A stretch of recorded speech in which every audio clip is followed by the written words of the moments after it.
Hi ಸ್ನೇಹಿತರೆ, ನಮಸ್ಕಾರ ಎಲ್ಲರಿಗೂ. ಈ ಒಂದು ವಿಡಿಯೋದಲ್ಲಿ ಪ್ಯಾನ್ ಕಾರ್ಡ್ಗೆ ಆನ್ಲೈನ್ ಮುಖಾಂತರ ಅರ್ಜಿಯನ್ನು ಯಾವ ರೀತಿ ಸಲ್ಲಿಸೋದಂತ ತಿಳಿಸ್ಕೊಡ್ತಾ ಇದ್ದೀನಿ. ತುಂಬ ಈಸಿಯಾಗಿ ನಿಮ್ಮ ಒಂದು ಮೊಬೈಲ್ನಲ್ಲೇ ಕೇವಲ 100 ರೂಪಾಯಿನಲ್ಲಿ ಈ ಒಂದು ಪ್ಯಾನ್ ಕಾರ್ಡ್ಗೆ ಅರ್ಜಿಯನ್ನು ಸಲ್ಲಿಸಿ ನಿಮಗೆ ತೋರಿಸ್ತಾ ಇದ್ದೀನಿ. ಯಾರೆಲ್ಲ ಒಂದು ಪ್ಯಾನ್ ಕಾರ್ಡ್ಗೆ ಅರ್ಜಿ ಸಲ್ಲಿಸ್ಬೇಕು ಅಂದ್ಕೊಂಡಿದ್ದೀರಾ, ಈ ಒಂದು ವಿಡಿಯೋನ ಪೂರ್ತಿಯಾಗಿ ನೋಡಿಕೊಂಡು ನೀವೇ ನೀವು ಮೊಬೈಲ್ನಲ್ಲಿ ಅರ್ಜಿಯನ್ನು ಸಲ್ಲಿಸ್ಕೊಳ್ಳಿ. ಆ ರೀತಿಯಾಗಿ ಈಸಿಯಾಗಿ ಹೇಳಿಕೊಟ್ಟಿದ್ದೀನಿ. ಬನ್ನಿ ಸ್ನೇಹಿತರೆ, ಇವಾಗ ವಿಡಿಯೋನ ಸ್ಟಾರ್ಟ್ ಮಾಡೋಣ. ಮೊದಲಿಗೆ ಗೂಗಲ್ ಸರ್ಚನ್ನು ಓಪನ್ ಮಾಡ್ಕೊಳ್ಳಿ. ಗೂಗಲ್ ಸರ್ಚಲ್ಲಿ NSDL ಪ್ಯಾನ್ ಅಂತ ಸರ್ಚ್ ಮಾಡಿ. NSDL ಪ್ಯಾನ್ನಲ್ಲಿ ನಾನು ಅರ್ಜಿಯನ್ನು ಸಲ್ಲಿಸ್ತಾ ಇದ್ದೀನಿ ನೋಡಿ. online-service.protein.in ಅಂತ ಇದೆ ಅಧಿಕೃತವಂಥ ವೆಬ್ಸೈಟು. ನೀವು NSDL ಪ್ಯಾನ್ ಅಂತ ಕೂಡ ಸರ್ಚ್ ಮಾಡಿದ್ರು ಕೂಡ ಬರುತ್ತೆ ನಿಮಗೆ. ಈ ರೀತಿಯಾಗಿ ನಿಮಗೆ ಓಪನ್ ಆಗುತ್ತೆ ಆನ್ಲೈನ್ ಅಪ್ಲಿಕೇಶನ್ ಪ್ಯಾನ್ದು. ಇದರಲ್ಲಿ ನ್ಯೂ ಅಪ್ಲಿಕೇಶನ್ ಅಂತ ಇದೆ ನೋಡಿ. ನ್ಯೂ ಅಪ್ಲಿಕೇಶನ್ ಮೇಲೆ ಕ್ಲಿಕ್ ಮಾಡ್ಕೋಬೇಕು. ಮಾಡಿಕೊಂಡು select your PAN application type ಅಂತಿದೆ. ಇಲ್ಲಿ ಹಲವಾರು ಇದ್ದಾವೆ. ಸೊ ಫಸ್ಟ್ ಒಂದು ಕ್ಲಿಕ್ ಮಾಡ್ಕೊಳ್ಳಿ, 93 ಅಂತ. ಅದಾದ ನಂತರ ಇಲ್ಲಿ ಕೆಳಗಡೆ ಅಪ್ಲಿಕೆಂಟ್ ಇನ್ಫಾರ್ಮೇಷನು ಫಸ್ಟ್ ನೇಮ್ ಹಾಕ್ಕೊಳ್ಳಿ. ನಿಮ್ಮದು ಸರ್ನೇಮ್ ಇದ್ದರೆ first name last name add ಹಾಕಬೇಕಾಗುತ್ತೆ. ನಿಮ್ಮದು ಸರ್ನೇಮ್ ಇಲ್ಲ ಸಿಂಗಲ್ ನೇಮ್ ಇದೆ ಅಂದರೆ ಲಾಸ್ಟಲ್ಲಿ ಲಾಸ್ಟ್ ನೇಮ್ ಅಂತಿದೆ ನೋಡಿ ರೈಟ್ ಸೈಡಲ್ಲಿ. ಸಿಂಗಲ್ ನೇಮ್ ಇದ್ದವ್ರು ಮಾತ್ರ ಲಾಸ್ಟ್ ನೇಮಲ್ಲಿ ಹೆಸರನ್ನು ಹಾಕೋಬೇಕಾಗುತ್ತೆ, ಸಿಂಗಲ್ ಹೆಸರು. ಅದಾದ ನಂತರ ಡೇಟ್ ಆಫ್ ಬರ್ತನ್ನು ಹಾಕ್ಕೊಳ್ಳಿ. ನಿಮ್ಮೊಂದು ಆಧಾರ್ ಕಾರ್ಡ್ನಲ್ಲಿ ಅಥವಾ SLC ಮಾರ್ಕ್ಸ್ ಕಾರ್ಡ್ನಲ್ಲಿ ಏನು ಡೇಟ್ ಆಫ್ ಬರ್ತ್ ಇದೆ ನಿಮ್ಮದು ಅದನ್ನು ಎಕ್ಸಾಕ್ಟಾಗಿ ಸೇಮ್ ಹಾಕ್ಕೊಳ್ಳಿ.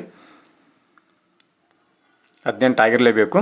18 ನಂತರ ನಿಮಗೆ ಪ್ಯಾನ್ ಕಾರ್ಡ್ ಫೋಟೋ ಬರುತ್ತೆ. 18 ಒಳಗಿಡಿದ್ರೆ ಫೋಟೋ ಬರೋದಿಲ್ಲ, ಮೈನರ್ ಅಂತ ಆಗುತ್ತೆ. So email ID, mobile number ಎರಡು ಕೂಡ ಹಾಕ್ಕೊಳ್ಳಿ.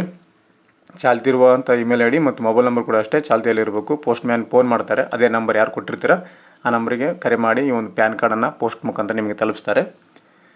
ಹಾಗಾಗಿ ಮೊಬೈಲ್ ನಂಬರ್ ಕರೆಕ್ಟಾಗಿ ಹಾಕ್ಕೊಳ್ಳಿ. ಭಾಳಷ್ಟು ಜನ ಅವಸರದಲ್ಲಿ ಅಪ್ಲಿಕೇಶನ್ ಹಾಕ್ಕೊತಾರೆ. ಅವಸರ ಮಾಡೋಕ್ಕೆ ಹೋಗ್ಬಾರ್ದು. ಯಾವುದೇ ಒಂದು ಅಪ್ಲಿಕೇಶನ್ ಇರಲಿ ಅವಸರದಲ್ಲಿ ತುಂಬಿದರೆ ಮಿಸ್ಟೇಕ್ ಆಗುತ್ತೆ. ಹಾಗಾಗಿ ನಿಧಾನವಾಗಿ ತುಂಬಬೇಕು. ಎಷ್ಟು ನಿಧಾನವಾಗಿ ನೀವು ತುಂಬ್ತೀರಾ ಅಷ್ಟು ನಿಮಗೆ ಲಾಭ ಆಗುತ್ತೆ. ಮೊಬೈಲ್ ನಂಬರ್ ಹಾಕೊಂಡ ನಂತರ ಇಲ್ಲಿ ಕನ್ಸೆಂಟನ್ನು ಟಿಕ್ ಮಾಡ್ಕೊಳ್ಳಿ. ಕನ್ಸೆಂಟ್ ಟಿಕ್ ಮಾಡ್ಕೊಂಡ ನಂತರ ಕೆಳಗಡೆ ಸ್ಕ್ರೋಲ್ ಮಾಡಿ. ಮಾಡಿದ ನಂತರ ಇಲ್ಲಿ ವ್ಯಾಲಿಡೇಟ್ ಕ್ಯಾಪ್ಚಾ ಅಂತಿದೆ, ಅದನ್ನು ಟಿಕ್ ಮಾಡ್ಕೊಳ್ಳಿ. ಸ್ವಲ್ಪ ಲೋಡಿಂಗ್ ತೊಗೊಂಡು ರೈಟ್ ಮಾರ್ಕ್ ಬರುತ್ತೆ. ಬಂದ ನಂತರ ಸಬ್ಮಿಟ್ ಅಂತ ಕೆಳಗಡೆ ಆಪ್ಷನ್ ಇದೆ ನೋಡಿ, ಅವ್ನು ಸಬ್ಮಿಟ್ ಮಾಡೋದ ಮೇಲೆ ಕ್ಲಿಕ್ ಮಾಡಿ. ಸ್ವಲ್ಪ ಲೋಡಿಂಗ್ ತೊಗೊಂಡು ಈ ರೀತಿಯಾಗಿ ಬರುತ್ತೆ. Congratulations, your token number has been successfully generated and it is as sent to your provided email ID ಅಂತ ಬಂದಿದೆ. ಇಮೇಲ್ IDಗೂ ಕೂಡ ಇವ್ರು ಟೋಕನ್ ನಂಬರ್ ಕಳಿಸ್ತೀವಿ ಅಂತ ಕೊಟ್ಟಿದ್ದಾರೆ. ಕಂಟಿನ್ಯೂ ಅಂತ ಕ್ಲಿಕ್ ಮಾಡಿ. ಮಾಡಿದ ನಂತರ ನಿಮಗೆ ಈ ರೀತಿಯಾಗಿ ಬರುತ್ತೆ important announcement. I PAN applicant, if you are DigiLocker register user you can fetch your proof of date of birth DigiLocker ಅಂತ ಕೊಟ್ಟಿದ್ದಾರೆ. ನಿಮ್ಮ ಒಂದು proof of identity, proof of date of birth ನೀವು ಡಿಜಿಲಾಕರ್ ಮುಖಾಂತರ ನೀವು ಎಕ್ಸೆಸನ್ನು ಮಾಡ್ಬೋದು. ರಿಜಿಸ್ಟ್ರೇಷನನ್ನು ಮಾಡಿಕೊಳ್ಳಿ. ಡಿಜಿಲಾಕರಲ್ಲಿಂದ ಅಪ್ಡೇಟ್ ತೋರಿಸ್ತಾ ಇದೆ ಅನೌನ್ಸ್ಮೆಂಟು. ಇಲ್ಲಿ ಮತ್ತೆ ನಿಮಗೆ 5 ಸ್ಟೆಪ್ಪನ್ನು ನೋಡೋಕ್ಕೆ ಸಿಗುತ್ತೆ. ಆಲ್ರೆಡಿ 1ನೇ ಸ್ಟೆಪ್ ಇವಾಗ ಕಂಪ್ಲೀಟನ್ನು ಮಾಡಿದ್ದೀವಿ. How do you want to submit your PAN application document ಅಂತಿದೆ. ಆಧಾರ್ ಬೇಸ್ಡ್ ಆನ್ಲೈನ್ ಅಪ್ಲಿಕೇಶನ್ ಅಂತಿದೆ. ಸೊ ಇದನ್ನೇ ಮಾಡಬೇಕು. ಆಧಾರ್ ಬೇಸ್ಡ್ ಅಂದರೆ ನಿಮಗೆ OTP ಮುಖಾಂತರ ಬಂದು ಬೇಗ ಆಗುತ್ತೆ. ಇದು ನೇಮ್ ಆಗಿರ್ಬೋದು, ಫೋಟೋ ಆಗಿರ್ಬೋದು, ಡೇಟ್ ಆಫ್ ಆಗಿರ್ಬೋದು, ಜೆಂಡರ್ ಆಗಿರ್ಬೋದು, ಅಡ್ರೆಸ್ ಆಗಿರ್ಬೋದು, ಎಲ್ಲನೂ ಕೂಡ ಆಧಾರ್ ಏನಿದೆ ಆಧಾರ್ ಪ್ರಕಾರನೇ ಆ್ಯಸ್ ಪರ್ ಆಧಾರ್ ಪ್ರಕಾರ ನಿಮಗೆ ಡಾಟಾ ಪೇಜ್ ಆಗುತ್ತೆ. ಹಾಗಾಗಿ ಫಸ್ಟ್ ಒನ್ ಇದೆ ಫಾಸ್ಟರ್ ರಿಜಿಸ್ಟ್ರೇಷನ್ ವಿತ್ ಡಿಜಿಲಾಕರ್ ಅಂತಿದೆ. ಸೊ ರೆಕಮೆಂಡೆಡ್ ಅಂತ ಬಂದಿದೆ. ಸೊ ಆದಷ್ಟು ರೆಕಮೆಂಡ್ ನಿಮಗೆ ಡಿಜಿಲಾಕರ್ ಥ್ರೂನೇ ಮಾಡ್ಕೊಳ್ಳಿ. ಕೆಳಗೆ ಇನ್ನೇನು ಆಪ್ಷನ್ ಇದೆ, PAN application with supporting document ಇದೆ. ನೀವು ಸೈನ್ ಸ್ಕ್ಯಾನ್ ಮಾಡಬೇಕಾಗುತ್ತೆ, ಆ ಡಾಕ್ಯುಮೆಂಟ್ ಅಪ್ಲೋಡ್ ಮಾಡಬೇಕಾಗುತ್ತೆ ಮತ್ತು ಸೈನ್ ಮಾಡಬೇಕಾಗುತ್ತೆ. 2 ಆಪ್ಷನ್ ಕೊಟ್ಟಿದ್ದಾರೆ. ಸೊ ಈ ಡಿಜಿಲಾಕರ್ ಮಾಡ್ಕೊಂಡ್ರೆ ರಿಜಿಸ್ಟರ್ ಅಂತ ಕ್ಲಿಕ್ ಮಾಡ್ಕೊಂಡ್ರೆ ನಿಮಗೆ ಡಿಜಿಲಾಕರ್ ವೆಬ್ಸೈಟಿಗೆ ಓಪನ್ ಆಗುತ್ತೆ. ಇಲ್ಲಿ ಫಸ್ಟ್ ಟೈಮ್ ಯೂಸರ್ ಆಗಿದ್ದರೆ ನೀವು ರಿಜಿಸ್ಟ್ರೇಷನನ್ನು ಮಾಡ್ಕೊಳ್ಳಿ. ಆಲ್ರೆಡಿ ನಿಮ್ಮ ಅಕೌಂಟ್ ಇದೆ ಅಂದರೆ ಮತ್ತು ನೀವು ಅಲ್ಲಿ ಲಾಗಿನ್ ಅಂತ ಕ್ಲಿಕ್ ಮಾಡಿಕೊಂಡು ನಿಮ್ಮ ಮೊಬೈಲ್ ನಂಬರು, ಆಧಾರ್ ನಂಬರ್ ಹಾಕಿ ನೀವು ಪಾಸ್ವರ್ಡನ್ನು ರಿಸೆಟ್ ಮಾಡ್ಕೋಬೇಕಾಗುತ್ತೆ ಡಿಜಿಲಾಕರಲ್ಲಿ. ಸೊ ಇವರು ಆಲ್ರೆಡಿ ಅಕೌಂಟ್ ಇದೆ. ಸೊ ಮೊಬೈಲ್ ನಂಬರ್ ಹಾಕಿ ನಾನು ಅಕೌಂಟನ್ನು ರಿಸೆಟನ್ನು ಮಾಡ್ಕೊತಾ ಇದ್ದೀನಿ. ಯಾಕಂದ್ರೆ ಅಪ್ಲಿಕೇಶನ್ ಬೇಗ ಪ್ರೊಸೆಸ್ ಆಗುತ್ತೆ ಡಿಜಿಲಾಕರಲ್ಲಿ ನೀವು ರಿಜಿಸ್ಟ್ರೇಷನ್ ಮಾಡಿಕೊಂಡ್ರೆ. ಸೊ ನಿಮ್ದು ಅಕೌಂಟ್ ಇದ್ದರೆ ಓಕೆ, ಇದಿಲ್ಲ ಅಂದರೆ ನೀವು ಹೊಸದಾಗಿ ರಿಜಿಸ್ಟ್ರೇಷನ್ನ ಮಾಡ್ಕೊಳ್ಳಿ ಆಧಾರ್ ಕಾರ್ಡ್ ಹಾಕಿ. ನೋಡಿ ಈ ರೀತಿಯಾಗಿ ಬಂದಿದೆ. ಸೊ ರಿಜಿಸ್ಟ್ರೇಷನ್ ಆಗಿದೆ ಡಿಜಿಲಾಕರ್ ನಮ್ಮದು, ಅದನ್ನು ತೊಗೊಂಡಿನಿ. ಕೆಳಗಡೆ ಮ್ಯಾನುವಲ್ ಆಗಿ ಅಪ್ಲಿಕೇಶನ್ ಡಾಕ್ಯುಮೆಂಟ್ ಸೆಂಡ್ ಮಾಡೋದು ಆಪ್ಷನ್ ಇದೆ. ನಿಮಗೆ ಮ್ಯಾನುವಲ್ ಆಗಿ ಅಪ್ಲೋಡ್ ಮಾಡೋದು ಆಪ್ಷನ್ ಕೂಡ 2 ರೀತಿ ಇರುತ್ತೆ. ನಾನು ಆಧಾರ್ ಬೇಸ್ಡ್ ಪ್ಯಾನ್ ಅಪ್ಲಿಕೇಶನ್ ತೊಗೊಂಡಿನಿ. ಅದರ ನಂತರ ಕೆಳಗಡೆ choose from the option below ಅಂತಿದೆ. ಸೊ ಇಲ್ಲಿ physical copy with home soft copy ಅಂತಿದೆ, ಅದನ್ನು ಸೆಲೆಕ್ಟ್ ಮಾಡ್ಕೊಳ್ಳಿ. ನೆಕ್ಸ್ಟ್ ಆಧಾರ್ ನಂಬರ್ ಅಂತಿದೆ. ಕೆಳಗಡೆ ಆಧಾರ್ ನಂಬರು ಲಾಸ್ಟ್ 4 ಡಿಜಿಟ್ ನೀವು ಹಾಕಬೇಕಾಗುತ್ತೆ ನೋಡಿ. Enter the last 4 digit Aadhaar ಅಂತಿದೆ. ಹಾಕೊಂಡ ನಂತರ ಐ ಇಯರ್ ಬೈ ಅಗ್ರಿ ಅಂತಿದೆ, ಎಸ್ ಅಂತ ತೊಗೊಳ್ಳಿ. ಆಧಾರ್ ಕಾರ್ಡ್ ಇರುವಂಥ ಫೋಟೋ ನಿಮಗೆ ಇಲ್ಲಿ ಪ್ರಿಂಟ್ ಆಗೋಕ್ಕೆ ಕೇಳುತ್ತೆ, ಅದನ್ನು ಎಸ್ ಅಂತ ತೊಗೋಬೇಕು. ಆಧಾರ್ ಕಾರ್ಡ್ ಫೋಟೋ ಬೇಡ ಅಂದರೆ ನಿಮಗೆ ಇಲ್ಲಿ ನೋ ಅಂತ ಕೊಟ್ಟರೆ ನೀವು ಫೋಟೋ ಅಪ್ಲೋಡ್ ಮಾಡೋಕ್ಕೆ ಆಪ್ಷನ್ ಕೊಡುತ್ತೆ. ಅದಾನಂತರ ಫುಲ್ ನೇಮ್ ಆವಾಗಲೇ ಹಾಕಿದ್ದೀವಿ, ನಾವು ಸ್ಟಾರ್ಟಿಂಗಲ್ಲೇ ಫುಲ್ ನೇಮ್ ಹಾಕ್ಕೊಂಡಿದ್ದೀವಿ. ಸೊ ಇಲ್ಲಿ ಮತ್ತೊಮ್ಮೆ ಹಾಕೋ ಅವಶ್ಯಕತೆ ಇಲ್ಲ, ಆಟೋಮೆಟಿಕ್ಕಾಗಿ ನಿಮ್ಮ ಹೆಸರು ಇಲ್ಲಿ ಬಂದಿದೆ ನೋಡಿ ಲಾಸ್ಟ್ ನೇಮಲ್ಲಿ. ಅದಾನಂತರ ಜೆಂಡರ್ ಸೆಲೆಕ್ಟ್ ಮಾಡ್ಕೊಳ್ಳಿ. ಡೇಟ್ ಆಫ್ ಬರ್ತ್ ಕೂಡ ಅಷ್ಟೇ ಆಟೋಮೆಟಿಕ್ಕಾಗಿ ಬಂದಿದೆ, ಸ್ಟಾರ್ಟಿಂಗಲ್ಲಿ ಹಾಕಿರ್ತೀವಿ ಅದೇ ಬಂದಿದೆ. ಅದಾನಂತರ ಇಲ್ಲಿ ತಂದೆ ಹೆಸರು ಕೇಳ್ತಾ ಇದೆ.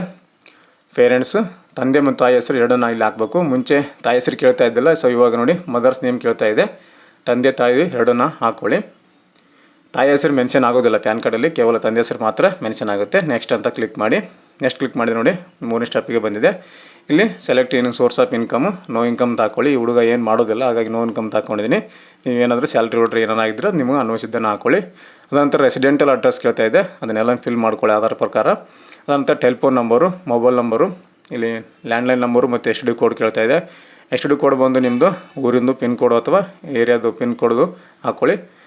ಲ್ಯಾಂಡ್ಲೈನ್ ನಂಬರ್ ಕೇಳ್ತಾ ಇದೆ. ಲ್ಯಾಂಡ್ಲೈನ್ ನಂಬರ್ ಯಾವುದನ್ನ ಒಂದು ನಂಬರ್ ಹಾಕ್ಕೊಳ್ಳಿ, ಅಥವಾ ಆವಾಗಲೇ ಏನು ನಂಬರ್ ಕೊಟ್ಟಿರ್ತಾರೆ ಅದೇ ನಂಬರ್ ರಿಪೀಟ್ ಹಾಕೊಂಬಿಡಿ. ಅದನ್ನು ಖಾಲಿ ಬಿಡೋಂಗಿಲ್ಲ, ಖಾಲಿ ಬಿಟ್ಟರೆ ಮತ್ತು ಲ್ಯಾಂಡ್ಲೈನ್ ನಂಬರ್ ಎಂಟ್ರಿ ಮಾಡಿ ಅಂತ ಬರುತ್ತೆ. ಸೊ ಯಾವುದನ್ನ ಒಂದು ನಂಬರನ್ನು ಹಾಕೊಂಬಿಡಿ, ಅಥವಾ ಡಮ್ಮಿ ನಂಬರ್ ಕೂಡ ಹಾಕೊಂಡ್ರೆ ನಡೆಯುತ್ತೆ. ನೋಡಿ ಇಲ್ಲಿ ನಂಬರ್ ಕರೆಕ್ಟ್ ಹಾಕಿದರೆ ಕೆನ ಸ್ಟಾರ್ಟ್ ವಿತ್ 0 ಅಂತ ಕೊಡ್ತಾ ಇದೆ. ಸೊ ಕರೆಕ್ಟಾಗಿರೋ ನಂಬರನ್ನು ಯಾವುದನ್ನು ಡಮ್ಮಿ ನಂಬರನ್ನು ಹಾಕೊಂಬಿಡಿ. ಇಮೇಲ್ ID ಆಟೋಮೆಟಿಕ್ಕಾಗಿ ನಿಮ್ಗೆ ಶೋ ಆಗ್ತಾ ಇದೆ. ಅದಾನಂತರ ಇಲ್ಲಿ ರೆಸಿಡೆಂಟಲ್ ಸ್ಟೇಟಸ್, ರೆಸಿಡೆಂಟ್ ಅಂತ ಸೆಲೆಕ್ಟ್ ಮಾಡ್ಕೊಳ್ಳಿ. Non resident but not ordinarily resident ಅಂತ 3 ಇದ್ದಾವೆ. ರೆಸಿಡೆಂಟ್ ಅಂತ ತೊಗೊಳ್ಳಿ. ನಿಮ್ಮಲ್ಲಿ ಪಾಸ್ಪೋರ್ಟ್ ಇದ್ದರೆ ಪಾಸ್ಪೋರ್ಟ್ ನಂಬರ್ ಹಾಕ್ಬೋದು. ನೆಕ್ಸ್ಟ್ ಅಂತ ಕ್ಲಿಕ್ ಮಾಡಿ. ನೆಕ್ಸ್ಟ್ ಡಾಟಾ ಕೂಡ ಸೇವ್ ಮಾಡ್ಕೊಂಡಿದ್ದೀನಿ, ಯಾಕಂದರೆ ಇಷ್ಟೊತ್ತು ಫಿಲ್ ಮಾಡಿದ್ದು ಸೇವ್ ಆಗಬೇಕಲ್ಲ. ಮೇಲ್ಗಡೆ ಸೇವ್ ಡಾಟ್ ಅಂತಿದೆ, ಸೇವ್ ಮಾಡ್ಕೊಂಡಿದ್ದೀನಿ. ಇವಾಗ AO ಕೋಡ್ಗೆ ಬಂದಿದೆ 4ನೇ ಸ್ಟೆಪ್ಪಲ್ಲಿ. ಏರಿಯಾ ಕೋಡು, AO ಟೈಪು, ರೇಂಜ್ ಕೋಡು, AO ನಂಬರು ಯಾವ ನಿಮಗೆ ಗೊತ್ತಿರೋದಿಲ್ಲ. ಸೊ ಇವನ್ನ ನಾವು ಕಂಡುಹಿಡಿಬೇಕಂದ್ರೆ ನಮ್ಮ ಒಂದು ಅಡ್ರೆಸ್ ಮೇಲೆ ನಾವು ಕಂಡುಹಿಡ್ಕೋಬೇಕಾಗುತ್ತೆ. Provide pin code has mention in Aadhaar ಅಂತಿದೆ. ಸೊ ಈ AO ಕೋಡು, AO ಟೈಪು ನಮ್ಗೆ ಗೊತ್ತಾಗಬೇಕಂದ್ರೆ ಇಲ್ಲಿ ಪಿನ್ ಕೋಡ್ ಅಂತಿದೆ. ಸೊ ಇಲ್ಲಿ ನಿಮ್ಮ ಒಂದು ಆಧಾರ್ ಕಾರ್ಡ್ನಲ್ಲಿ ಪಿನ್ ಕೋಡ್ ಇರುತ್ತೆ, ಆ ಒಂದು ಪಿನ್ ಕೋಡನ್ನು ಇಲ್ಲಿ ಹಾಕ್ಕೊಳ್ಳಿ. ಹಾಕೊಂಡಾಗ ನಿಮಗೆ ಮೇಲ್ಗಡೆ AO ಕೋಡು, ರೇಂಜ್ ಕೋಡು, AO ನಂಬರು, ಏರಿಯಾ ಕೋಡು ಎಲ್ಲ ನಿಮಗೆ ಇಲ್ಲಿ ಶೋ ಆಗುತ್ತೆ. ನೋಡಿ ಪಿನ್ ಕೋಡ್ ಇವಾಗ ನಾನು ಹಾಕ್ಕೊಂಡಿದ್ದೀನಿ. ಹಾಕೊಂಡ ತಕ್ಷಣವೇ ನಿಮ್ಮ ಮೇಲ್ಗಡೆ ಕ್ಲಿಕ್ ಮಾಡ್ಕೊಳ್ಳಿ. ಕ್ಲಿಕ್ ಮಾಡ್ಕೊಂಡಾಗ ಮೇಲ್ಗಡೆ ಬಂತು ನೋಡಿ ಏರಿಯಾ ಕೋಡು, AO ಟೈಪು, ರೇಂಜ್ ಕೋಡು, AO ನಂಬರ್ ಎಲ್ಲನೂ ಕೂಡ ಇಲ್ಲಿ ನಿಮಗೆ ಶೋ ಆಗ್ತಾ ಇದೆ. ಇನ್ ಕೇಸ್ ಪಿನ್ ಕೋಡ್ ಹಾಕಿದ್ರೆ ನಿಮಗೆ ಬಂದಿಲ್ಲ ಅಂದರೆ ಕೆಳಗೆ ಮತ್ತೊಂದು ಆಪ್ಷನ್ ಇದೆ, select from the bill option.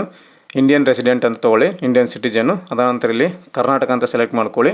ಮೇಲೆ ಪಿನ್ ಕೋಡ್ ಹಾಕಿದ್ರೆ ಬಂದಿಲ್ಲ ಅಂದರೆ ಇದೊಂದು ಆಪ್ಷನ್ ಇದೆ ನಿಮಗೆ. ಇಲ್ಲಿ ಸಿಟಿ ಕೇಳುತ್ತೆ, ಡಿಸ್ಟಿಕನ್ನು ಹಾಕ್ಕೊಳ್ಳಿ. ಹಾಕ್ಕೊಂಡು ಪೇಜ್ ಅಂತ ಕ್ಲಿಕ್ ಮಾಡಿ. ಪೇಜ್ ಅಂತ ಕ್ಲಿಕ್ ಮಾಡಿದ ನಂತರ ನಿಮ್ಮ ಕೆಳಗೆ ಡಾಟಾ ಶೋ ಆಗುತ್ತೆ. ಅದರಲ್ಲಿ ನಿಮಗೆ ಅನ್ವಯಿಸಿದ್ದು ಏರಿಯಾದು ಸೆಲೆಕ್ಟ್ ಮಾಡ್ಕೊಳ್ಳಿ, ಆಟೋಮೆಟಿಕ್ಕಾಗಿ ನಿಮಗೆ ಮೇಲ್ಗಡೆ ಬರುತ್ತೆ. ಸೊ ನೆಕ್ಸ್ಟ್ ಸ್ಟೆಪ್ಪಲ್ಲಿ ನಿಮಗೆ ಈ ರೀತಿ ಬರುತ್ತೆ, proof of date of birth. ಇಲ್ಲಿ ನೀವು ಪ್ರೂಫ್ ಆಫ್ ಡೇಟ್ ಆಫ್ ಬರ್ತ್ ಏನು ಕೊಡ್ತೀರಾ, voter ID, SLC marks card, SLC TC, driving licence ಅಥವಾ ಏನು ಕೊಡ್ತೀರಿ ನೀವು ಅವ್ನ ಡೇಟ್ ಆಫ್ ಬರ್ತ್ಗೆ ಅದನ್ನು ನಿಮಗೆ ಲಿಸ್ಟ್ ಕೊಟ್ಟಿರ್ತಾರೆ. ಸೊ SLC ಮಾರ್ಕ್ಸ್ ಕಾರ್ಡ್ ಕೊಡ್ತಾ ಇದ್ದೀನಿ. ಸೊ ಹಾಗಾಗಿ ಮೆಟ್ರಿಕ್ಯುಲೇಷನ್ ಮಾರ್ಕ್ಸ್ ಶೀಟ್ ಅಂತ ತೊಗೊಂಡಿದ್ದೀನಿ. ಇಲ್ಲಿ ಐಡೆಂಟಿಟಿ ಮತ್ತು ಅಡ್ರೆಸ್ ಪ್ರೂಫಿಗೆ ಆಧಾರ್ ಕಾರ್ಡ್ ಅಂತ ತೊಗೊಂಡಿದೆ. ಸೊ ಇಲ್ಲಿ ವೆರಿಫಿಕೇಷನ್ ಡಿಕ್ಲರೇಷನ್ ಸೆಲ್ಫ್ ಅಂತ ಕೊಡಿ. ಇಲ್ಲಿ ಪ್ಲೇಸ್ ಅಂತಿದ್ದಲ್ಲಿ ನಿಮ್ಮ ಊರಿನ ಹೆಸರನ್ನು ಹಾಕ್ಕೊಳ್ಳಿ. ಡೇಟ್ ಆಟೋಮೆಟಿಕ್ಕಾಗಿ ಬಂದಿದೆ, ನಿಮ್ಮ ಹೆಸರು ಕೂಡ ಇಲ್ಲಿ ಶೋ ಆಗ್ತಾ ಇದೆ. ಸೊ ಇಲ್ಲಿ ಡೆಸಿಗ್ನೇಷನ್ ಸೆಲ್ಫ್ ಅಂತ ಹಾಕ್ಕೊಳ್ಳಿ. ಅದನಂತರ ಇಲ್ಲಿ ಅಪ್ಲೋಡ್ ಅಪ್ಲಿಕೆಂಟ್ ಡಾಕ್ಯುಮೆಂಟ್ ಅಂತಿದೆ. ಸೊ ನಾವು SLC ಮಾರ್ಕ್ಸ್ ಕಾರ್ಡನ್ನು ನೀವು ಅಪ್ಲೋಡ್ ಮಾಡಬೇಕಾಗುತ್ತೆ. ಡೇಟ್ ಆಫ್ ಬರ್ತ್ ಪ್ರೂಫಿಗೆ ಅದನ್ನು ಕೊಟ್ಟಿದ್ವಿ ನಾವು. ಸೊ ಹಾಗಾಗಿ SLC ಮಾರ್ಕ್ಸ್ ಕಾರ್ಡನ್ನು ನೀವು ಅಪ್ಲೋಡ್ ಮಾಡಬೇಕು.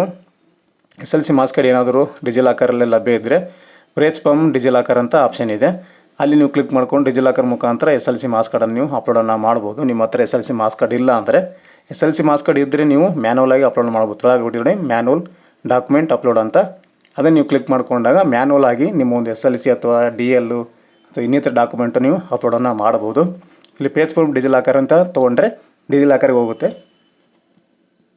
ನೀವು ಡಿಜಿಲಾಕರ್ಗೆ ಹೋದರೆ ಅಲ್ಲಿ ನಿಮಗೆ ತಲೆಬೇನೆ ಆಗುತ್ತೆ, ಮತ್ತು ಲಾಗಿನ್ ಕೇಳುತ್ತೆ, ಪಾಸ್ವರ್ಡ್ ಕೇಳುತ್ತೆ, ಮತ್ತು ಪಿನ್ ಕೇಳುತ್ತೆ. ಇವೆಲ್ಲ ನಿಮಗೆ ಸ್ವಲ್ಪ ತಲೆಬೇನೆ ಅಂತ ಅನಿಸುತ್ತೆ. ಸೊ ಡೈರೆಕ್ಟಾಗಿ ಮ್ಯಾನುವಲ್ ಅಂತ ತೊಗೊಳ್ಳಿ. ಮ್ಯಾನುವಲ್ ತೊಗೊಂಡ್ರೆ ನಿಮಗೆ ಡೈರೆಕ್ಟಾಗಿ ಸ್ಕ್ಯಾನ್ ಮಾಡ್ಕೊಂಡು ಅಪ್ಲೋಡನ್ನು ಮಾಡ್ಬೋದು. ನೋಡಿ ಇಲ್ಲಿ ಮ್ಯಾನುವಲ್ ಅಂತ ತೊಗೊಂಡಿದ್ದೀನಿ. ಸೊ ಮ್ಯಾನುವಲ್ ತೊಗೊಂಡಿಗೆಸಿ ನೀವು ಇಲ್ಲಿ ಚೂಸ್ ಅಂತಿದೆಯಲ್ಲ ಅದನ್ನು ತೊಗೊಂಡು SLC ಮಾರ್ಕ್ಸ್ ಕಾರ್ಡ್ ಅಪ್ಲೋಡ್ ಮಾಡಿ. ಮೇಲ್ಗಡೆ ಅಪ್ಲೋಡ್ ಅಂತಿದೆ, ಅಪ್ಲೋಡ್ ಅಂತ ಕ್ಲಿಕ್ ಮಾಡ್ತಾಯಿದ್ದೀನಿ. ಡಾಕ್ಯುಮೆಂಟ್ ಅಪ್ಲೋಡ್ ಆಗುತ್ತೆ ನೋಡಿ. ಇವಾಗ ಅಪ್ಲೋಡ್ ಆಗಿದೆ ನೋಡಿ, ಅಪ್ಲೋಡ್ ಬಂದಿದೆ. ಮುಂದ್ಗಡೆ ರಿಮೂವ್ ಅಂತ ಕೂಡ ಶೋ ಆಗ್ತಾ ಇದೆ ನೋಡಿ. ಇಲ್ಲಿ ರಿಮೂವ್ ಅಂತ ಬರಬೇಕು ಅಂದರೆ ಅಪ್ಲೋಡ್ ಆಗಿದೆ ಅಂತ ಅರ್ಥ. PDF ಸಬ್ಮಿಟ್ ಅಂತ ಕೊಡಿ. ಸಬ್ಮಿಟ್ ಕೊಟ್ಟ ನಂತರ ನಿಮಗೆ ಮತ್ತೆ ಇಲ್ಲಿ ಪರ್ಸನಲ್ ಡೀಟೇಲ್ಸ್ ಎಲ್ಲ ಪ್ರಿವ್ಯೂ ಆಗುತ್ತೆ ನಿಮಗೆ ನೋಡಿ. ಇಲ್ಲೆಲ್ಲ ಸಬ್ಮಿಟ್ ಆಗಿದೆ ಅಪ್ಲಿಕೇಶನ್, ಜಸ್ಟ್ ನೋಡಿಕೊಂಡು ಪ್ರೊಸೀಡ್ ಅಂತ ಕೊಡಿ ಅಂತ ಹೇಳ್ತಾಯಿದೆ. ಆಧಾರ್ ನಂಬರ್ ಕೇಳುತ್ತೆ, 8 digit Aadhaar number, starting 8 digit Aadhaar ನಂಬರನ್ನು ಎಂಟ್ರ್ ಮಾಡ್ಕೊಳ್ಳಿ. ಮಾಡ್ಕೊಂಡ ನಂತರ ಇಲ್ಲೆಲ್ಲ ನಿಮಗೆ ಏನನ್ನು ಇಷ್ಟೊತ್ತು ಫಿಲ್ ಮಾಡಿರ್ತೀರ, ತಂದೆ ಹೆಸರು, ನಿಮ್ಮ ಹೆಸರು, ಡೇಟ್ ಆಫ್ ಬರ್ತು, ಅಡ್ರೆಸ್ಸು ಎಲ್ಲ ಕೂಡ ಇಲ್ಲಿ ನಿಮಗೆ ಡಾಟಾ ಶೋ ಆಗುತ್ತೆ. ಅದೆಲ್ಲನೂ ಸರಿಯಾಗಿದೆಯಾ ಅಂತ ಒಂದು ಸಲ ರೀಚೆಕ್ಕನ್ನು ಮಾಡ್ಕೋಬೇಕು. ಫೈನಲ್ ಇದು ಇಲ್ಲಿ ಸಬ್ಮಿಟ್ ಮಾಡಿದರೆ ಡೈರೆಕ್ಟ್ ನಿಮಗೆ ನೆಕ್ಸ್ಟ್ ಪೇಮೆಂಟ್ಗೆ ಹೋಗುತ್ತೆ. ಹಾಗಾಗಿ ಡಾಟಾ ಏನೇನು ಫಿಲ್ ಮಾಡಿದ್ದೀವಿ ಅಂತ ಒಂದು ಸಲ ರೀಚೆಕ್ ಮಾಡ್ಕೊಳ್ಬೇಕು. ಯಾವುದೇ ಅಪ್ಲಿಕೇಶನ್ ಇರಲಿ, ಗೌರ್ಮೆಂಟ್ ಜಾಬ್ ಇರಲಿ, ಇನ್ನಿತರ ಬೇರೆ ಅಪ್ಲಿಕೇಶನ್ ಇರಲಿ, ಅಪ್ಲಿಕೇಶನ್ ಹಾಕೋದು ಪ್ರಿವ್ಯೂ ನೋಡ್ಕೋಬೇಕು. ನೋಡಿಕೊಂಡು ಪ್ರೊಸೀಡ್ ಅಂತ ಕ್ಲಿಕ್ ಮಾಡಿ. ಕ್ಲಿಕ್ ಮಾಡಿದಾಗ ಆನ್ಲೈನ್ ಪೇಮೆಂಟಿಗೆ ಬಂದಿದೆ. ಮೋಡ್ ಆಫ್ ಪೇಮೆಂಟು ಇಲ್ಲಿ ನಿಮಗೆ ಆನ್ಲೈನ್ ಪೇಮೆಂಟ್ ಅಂತ ತಗೊಳ್ಳಿ. ಐ ಅಗ್ರಿ ಅಂತ ಟಿಕ್ ಮಾಡ್ಕೊಂಡು ಪ್ರೊಸೀಡ್ ಅಂತ ಮಾಡಿ. ಪ್ರೊಸೀಡ್ ಅಂತ ಮಾಡಿದ ನಂತರ ನಿಮ್ಮ ಇಲ್ಲಿ ಕನ್ಫರ್ಮ್ ಪೇಮೆಂಟ್ ಅಂತ ಕೇಳ್ತಾ ಇದೆ.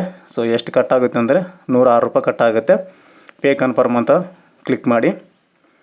ಕ್ಲಿಕ್ ಮಾಡಿದ ನಂತರ ನಿಮಗೆ ಪೇಮೆಂಟ್ ಪೇಜ್ಗೆ ಬರುತ್ತೆ. ಸ್ವಲ್ಪ ವೇಟ್ ಮಾಡಿ. ಈ ರೀತಿ ಬರುತ್ತೆ. HDFC ಗೇಟ್ವೇ, ಸ್ಮಾರ್ಟ್ ಗೇಟ್ವೇ ಬಂದಿದೆ. UPI, net banking, credit card, debit card ಎಲ್ಲನೂ ಆಪ್ಷನನ್ನು ಕೊಟ್ಟಿದ್ದಾರೆ. ಈಸಿಯಾಗಿರೋದು, ತುಂಬ ಸರಳವಾಗಿ ಮಾಡೋದು ಅಂದರೆ UPI ಅಂತ ಸೆಲೆಕ್ಟ್ ಮಾಡ್ಕೊಳ್ಳಿ. ತುಂಬ ಈಸಿ ಆಗುತ್ತೆ ನಿಮ್ಮ ಮೊಬೈಲ್ ಮುಖಾಂತರ. ಸೆಕೆಂಡ್ ಆಪ್ಷನ್ ಇದೆ ನೋಡಿ, UPI ಅಂತ. ಆ ಒಂದು UPI ಮೇಲೆ ಕ್ಲಿಕ್ ಮಾಡ್ಕೊಳ್ಳಿ. UPI ಅಂತ ಕ್ಲಿಕ್ ಮಾಡಿದ ನಂತರ ನಿಮಗೆ QR ಕೋಡ್ ಶೋ ಆಗುತ್ತೆ. ಈ ಒಂದು QR ಕೋಡು ನಿಮ್ಮ ಮೊಬೈಲ್ನಲ್ಲಿ ಫೋನ್ಪೇ, ಗೂಗಲ್ ಪೇ, ಪೇಟಿಎಮ್ ಇನ್ನಿತರ ಯಾವುದೇ ಒಂದು ಆ್ಯಪ್ ಮುಖಾಂತರ ನೀವು ಸ್ಕ್ಯಾನ್ ಮಾಡಿ ಪೇಮೆಂಟನ್ನು ಮಾಡಿ. ಪೇಮೆಂಟ್ ಮಾಡಿದ ಮೇಲೆ ಒಂದು 10 ಸೆಕೆಂಡ್ ಹೀಗೆ ಇರುತ್ತೆ. ಹಾಗೆ ಬಿಡಿ, ಅದನ್ನು ಆಟೋಮೆಟಿಕ್ಕಾಗಿ ಮತ್ತೆ ರಿಡೈರೆಕ್ಟ್ ಆಗುತ್ತೆ ನಿಮಗೆ ಅಪ್ಲಿಕೇಶನ್ಗೆ. ವೇಟ್ ಮಾಡಿ. ಸ್ವಲ್ಪ ಲೋಡಿಂಗ್ ತೊಗೊತಾ ಇದೆ ನೋಡಿ. ಪೇಮೆಂಟ್ ಆಗಿದೆ. ಕೆಳಗಡೆ ಬರುತ್ತೆ ನಿಮಗೆ ಕಂಟಿನ್ಯೂ ಅಂತ ಕ್ಲಿಕ್ ಮಾಡಿ. ಕಂಟಿನ್ಯೂ ನಿಮಗೆ ಈ ರೀತಿ ಬರುತ್ತೆ. ಟಿಕ್ ಮಾಡ್ಕೊಳ್ಳಿ. ಟಿಕ್ ಮಾಡಿಕೊಂಡು ಅಥೆಂಟಿಕೇಷನ್ ಇವಾಗ ಬಂದಿದೆ ನೋಡಿ, ಆಧಾರ್ ಅಥೆಂಟಿಕೇಷನ್. ಇವಾಗ ಟಿಕ್ ಮಾಡಿಕೊಂಡು ಅಥೆಂಟಿಕೇಟ್ ಅಂತ ಕ್ಲಿಕ್ ಮಾಡ್ಕೊಳ್ಳಿ. ಕ್ಲಿಕ್ ಮಾಡ್ಕೊಂಡಾಗ ನಿಮಗೆ ಆಧಾರ್ನಲ್ಲಿ ಏನು ಡಾಟಾ ಇದೆ ಅದೆಲ್ಲನೂ ವೆರಿಫೈ ಮಾಡಿ ಡಾಟಾ ಪೇಚ್ ಆಗುತ್ತೆ. ಪೇಚ್ ಆದ ನಂತರ ಮತ್ತೆ ಈ ರೀತಿಯಾಗಿ ಬರುತ್ತೆ. You are just 2 step away from the completing your online application ಅಂತ ಬಂದಿದೆ. ಸೊ ಇಲ್ಲಿ ನಿಮಗೆ ನಿಮ್ಮ ಒಂದು ಮೊಬೈಲ್ಗೆ ಆಧಾರ್ OTP ಮುಖಾಂತರ ಒಂದು OTP ಬರುತ್ತೆ. ಸೊ ಆ ಒಂದು OTPಯನ್ನು ನೀವು ಇಲ್ಲಿ ಎಂಟ್ರನ್ನು ಮಾಡಬೇಕಾಗುತ್ತೆ. So next step Aadhaar OTP ಬರುತ್ತೆ. ಕಂಟಿನ್ಯೂ ಅಂತ ಕ್ಲಿಕ್ ಮಾಡಿ. ಮಾಡಿದ ನಂತರ ನೋಡಿ ಇವಾಗ OTP ಸೆಂಡ್ ಆಗಿದೆ. OTP ವೆರಿಫಿಕೇಷನಲ್ಲಿ ಲಾಸ್ಟಲ್ಲಿ OTP ಅಂತಿದೆ. ಅದರಲ್ಲಿ ಬಂದಿರುವಂಥ ಆಧಾರ್ ಕಾರ್ಡ್ಗೆ OTPಯನ್ನು ಇಲ್ಲಿ ಹಾಕಿ ನೀವು ಸಬ್ಮಿಟನ್ನು ಮಾಡಬೇಕಾಗುತ್ತೆ. ಇನ್ನೊಂದು ಸ್ಟೆಪ್ ಮಾತ್ರ ಬಾಕಿ ಇದೆ. ಸೊ OTP ಹಾಕಿ ಸಬ್ಮಿಟ್ ಕೊಡಿ. ಸಬ್ಮಿಟ್ ಕೊಟ್ಟ ನಂತರ ವೆರಿಫೈ ಆಗುತ್ತೆ ನೋಡಿ.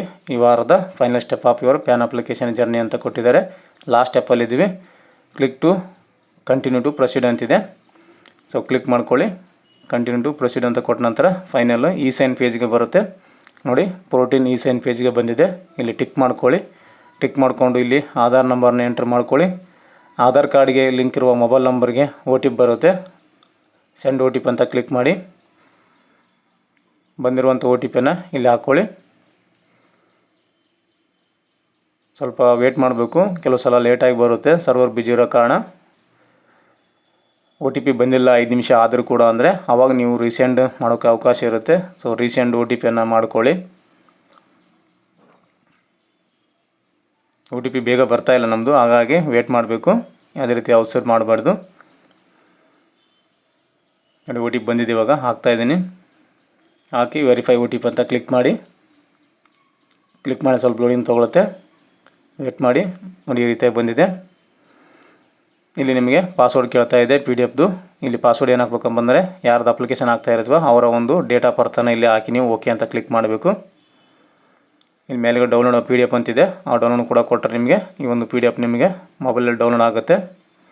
ಡೇಟ್ ಆಫ್ ಬರ್ತ್ ಹಾಕಿ ನೀವು ಓಕೆ ಅಂತ ಕ್ಲಿಕ್ ಮಾಡಿ. ಕ್ಲಿಕ್ ಮಾಡಿದಾಗ ನಿಮಗೆ ಈ ರೀತಿಯಾಗಿ ಓಪನ್ ಆಗುತ್ತೆ.